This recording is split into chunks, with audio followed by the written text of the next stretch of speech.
به همگی. من مهدی دنیایی هستم، یکی از خواننده‌های معروف. منو خیلی ها میشناسن. من توی یوتیوب فعالیت دارم و اینکه اومدم یه آهنگ بخونم. البته من روی این آهنگ 3 ماه زمان کردم تا اینکه لحظه به لحظه شو، تیکه به تیکه شو من بخوام پیدا کنم ببینم اینا به هم ربط دارن. طول کشیده. شاید از نظر شما یه آهنگ آسون باشه، حالا اومدم براتون بخونم ببینم خوشتون میاد. یه آهنگ از پدرم منتشر کردم. آخه مگه تو کی؟ تو اگه سر تا پا تو از سلا بگیری مگه چی؟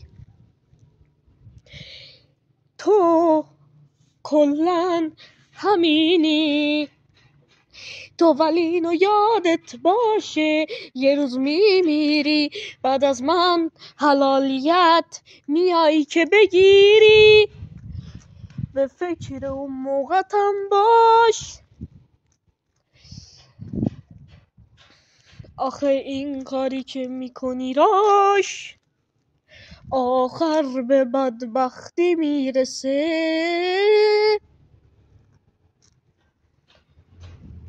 دیگه شده دیر، چند سال دیگه تو هم میشی پیر.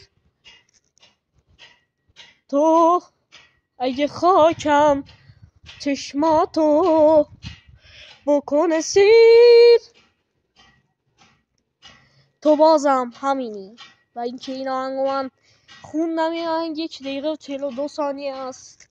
امیدوارم خوشتون بیاد که من بالاخره دوباره آهنگ میذارم که پیج اینستا من که با 400,000 تا فالوور اون پرید و اینکه اشکال نداره.